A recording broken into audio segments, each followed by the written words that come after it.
My name is Maeve Hollister. I am 72 years old. The morning my daughter told me she had found a nursing home for me, I was sitting at the kitchen table folding a dish towel that had grown thin from years of washing. Lydia stood in the doorway with her phone in her hand, the screen still glowing with notifications. Her hair was curled the way her followers liked it, loose and effortless, though I knew it took an hour to achieve. "Mom," she said, "I talked to the director, Haven. Crest has an open room. It is quiet, clean, all very peaceful. You will be better there." The way she delivered it felt rehearsed, like a line she had practiced in the car. She did not sit down. She stayed standing, shoulders lifted, as if she feared the chair might make her look frumpy in the outfit she planned to photograph later. I waited for the reason. She did not offer one, only a soft smile, the kind you use when you are trying to hide guilt under politeness. "You have been forgetting things," she continued. She reminded me of the paperwork I had signed years earlier, after my husband died, forms I never thought she would use against me. And I work so much. It is just safer this way, forgetting things. She meant the time I left the kettle on while helping her search for a filter for her live stream. It whistled for less than a minute before I turned it off. Yet she never let it go. Her phone buzzed again. She glanced at it, then slipped it into her purse. "We should pack now. I have a brunch shoot at 11. There it was, the truth she did not say. I no longer fit the picture of the life she was building. A 72-year-old mother did not match the soft beige aesthetic of her apartment or her page of curated smiles. I went to my bedroom and pulled out my small blue suitcase, the one I used on the rare weekends she invited me to stay over. I folded 2 sweaters, 3 blouses, a pair of slacks, and my robe. I left the framed photos where they were. I already knew she would not want them. When we walked to her car, the air was cool, the kind that makes you breathe a little deeper to steady yourself. Lydia opened the passenger door as if she were assisting a stranger. She did not touch my arm. She did not meet my eyes. During the drive out of Portland, she talked about lighting, sponsorships, and a new restaurant opening on Commercial Street. I listened the way one listens to distant traffic present, but no longer part of it. When the sign for Haven Crest appeared on the roadside, she finally stopped talking. I watched the building come into view, small and worn, the paint fading near the roofline. That was the morning she left me there. And that was the morning I understood that the story I had believed for so many years, the one where a mother's love guarantees a daughter's loyalty, was ending. What came next began long before I ever stepped through those doors. After Lydia drove away, her taillights disappearing beyond the pines, the silence inside me opened a door I had kept shut for years. Memories slipped through before I could push them back. I was 30 when the Coast Guard came to my door. My husband's boat had gone down off Casco Bay. One sentence ended the life I knew, and I remember holding Lydia, only 4 then, while she asked why Daddy was not coming home. I told her I would take care of everything. And for a long time, I did. I took the early shift at the bakery. The smell of dough stayed on my hands no matter how much I scrubbed. In the afternoons, I cleaned houses along Munjoy Hill. At night, I stitched hems and mended jackets for anyone who slipped a few bills under our door. Lydia would sit on the floor with her crayons, kicking her heels, asking questions every 5 minutes just to be sure I had not disappeared. "Mom, do you have to work again tonight?" she asked once. "I do, honey," I said, threading a needle. "But I am right here." By high school, her world grew larger than mine. She wanted ballet shoes, field trips, the right brand of jeans. I worked extra hours to keep pace. She thanked me then softly, distracted, already looking past me, in college. She called less. When she did, it was about sorority dues or a new phone she needed for networking. "Mom, everyone has one," she said. I cannot be the only one without it. I sent the money, telling myself it was temporary, that she would learn to stand on her own. But after graduation, the world she entered rewarded shine more than substance.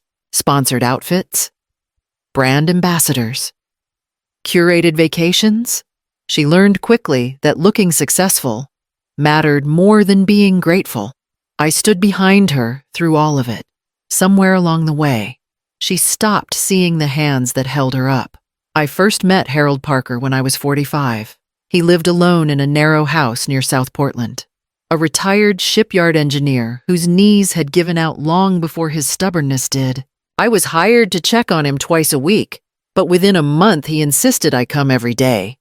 "You walk in like you own the place," he grumbled once as I helped him into his chair. "I walk in because you left the stove on again," I answered, setting a cup of tea in front of him.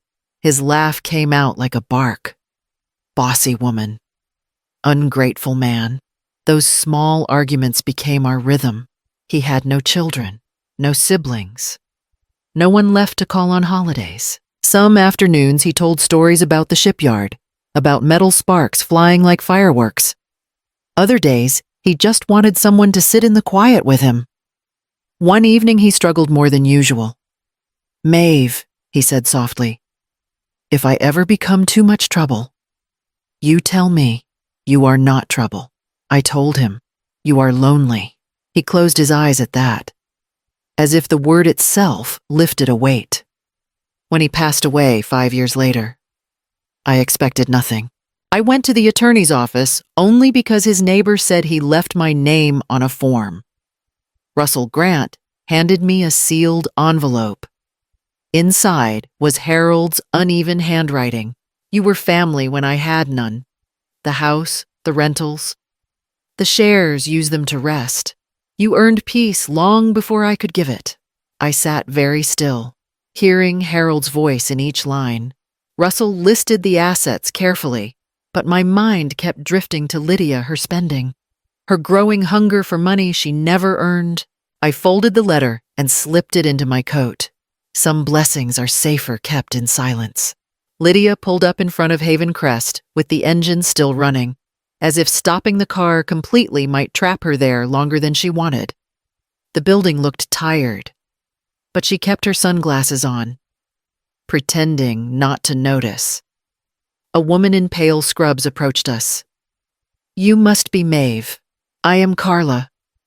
I will get your paperwork started." Lydia stepped forward before I could speak. "Great. We need to be quick. I have a weekend event in Old Orchard." Carla blinked. "Of course. Right this way." Inside, the air felt heavy. A television blared from somewhere down the hall. A man in a wheelchair stared at the floor, unmoving. Lydia scanned the lobby like it might stain her clothes. At the desk, Carla handed over a stack of forms. "We will just need authorization for medication, emergency contacts, and information for the pension transfer." Lydia tapped her manicured nail against the page. "So her pension can go directly to the facility. That is easier, right?" She turned to me, pen already in hand. "Just sign here, Mom. This is only for billing. Many families choose that," Carla replied. I felt my throat tighten. "Lydia, I can manage my own." She cut me off. "Mom, please. This is standard. You will not have to worry about anything." Carla pretended not to hear the edge in Lydia's voice. "We do our best here. If you need anything, you let us know." Lydia signed her name in fast strokes, slid the papers back, then checked her phone. "I really have to go. They are waiting for me." I reached for her hand. "You could stay a few minutes." "I cannot." "Mom." She stepped back, adjusting her hair for the reflection on her phone screen. "You will settle in. It is better this way." She kissed my cheek lightly, already turning toward the door. The automatic glass closed behind her before I could take another breath. Carla guided me down the hall toward my room. The floor creaked under each step. "Your roommate is quiet," Carla said softly. She keeps to herself. The room was small, 2 beds, 1 narrow window. My suitcase looked almost childish at the foot of the mattress. Carla gave a gentle nod and left me to unpack. I sat on the edge of the bed, listening to the distant hum of a vacuum and the muffled coughs from down the hall. In that thin silence, I felt the walls draw closer, as if the life I had known was folding itself into a single, unfamiliar corner. Carla checked on me during her break, sitting in the plastic chair beside my bed. "If you need anything, you just tell me," she said, rubbing her tired eyes. "This place, well, it is not what it used to be." "What happened to it?" I asked. She hesitated. "The company that owns Haven Crest is in deep trouble. Layoffs, budget cuts, everything patched together with tape. They are trying to sell before it collapses." Her voice carried the kind of worry people learn to swallow. Before I could respond, the phone on the wall rang a harsh, metallic sound. Carla answered, then handed it to me. "It is for you, Maeve. It is Martha," my neighbor whispered. "I did not want to call your daughter. She is busy emptying your house." A cold pulse moved through my chest. "Emptying? What do you mean?" "She has trash bags lined along the curb, your photo albums, your mother's quilt, the recipe notebooks, all in the pile." I tried to stop her. "She said she needs the place cleared fast." I closed my eyes. Lydia's voice came faintly behind Martha's bright. "Careless. If it is old, toss it. Mom does not need this stuff." Martha lowered her voice. "She is meeting a realtor tomorrow. She says she wants quick money." Carla watched me carefully as I handed back the phone. "Bad news?" she asked. "Just news," I said, though something inside me sank deeper than the thin mattress beneath me. Carla touched my arm lightly. "People forget what matters when they are scared or selfish."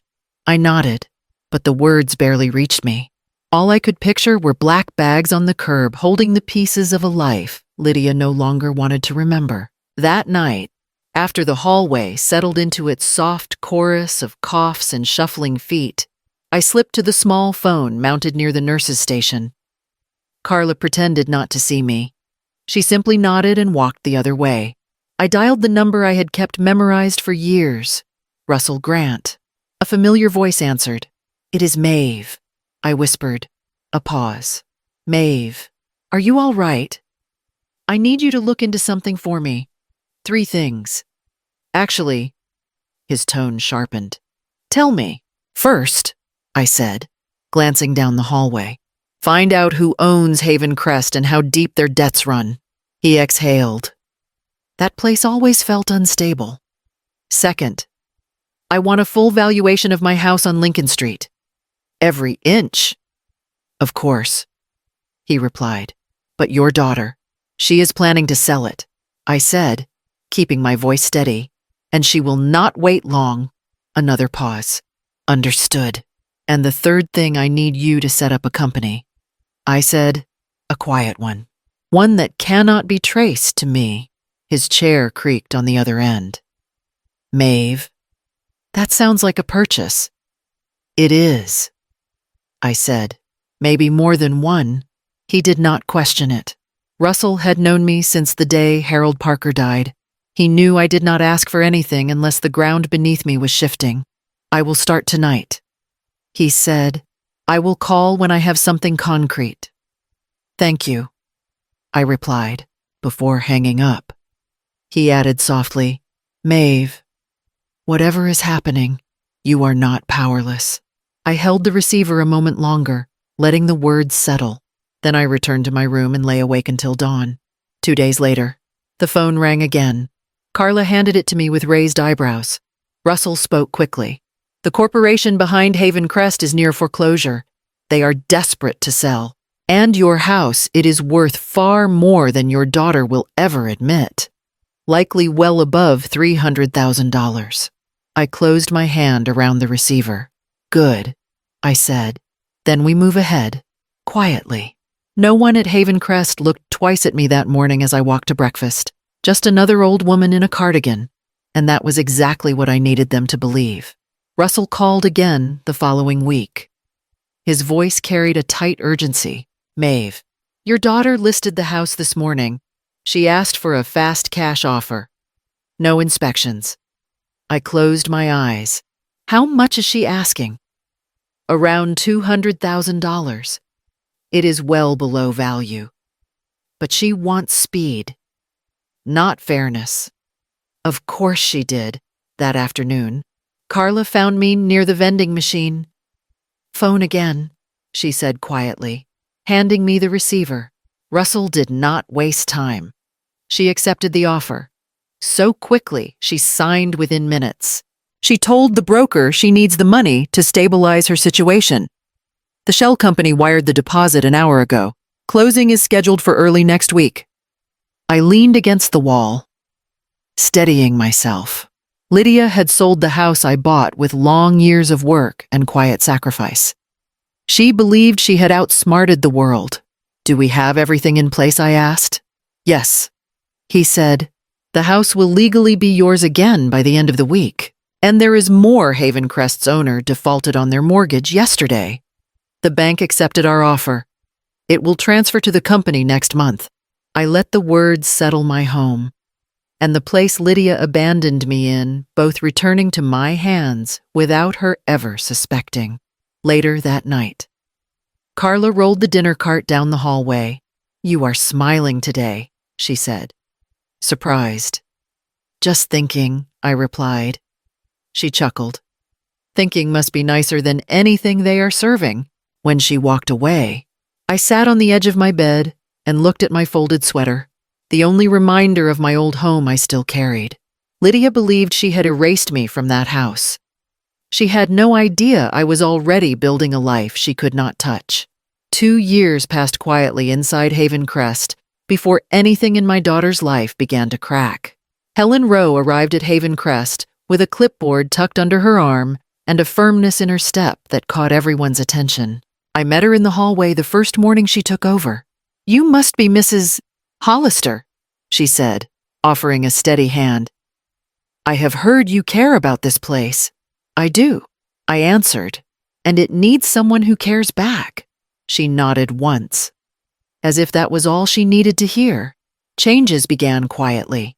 Helen replaced the watery oatmeal with real breakfast eggs, toast, fruit cups. When the paint on the dining room walls began to peel, she called in volunteers and handed me a small brush. You have good eyes, she said.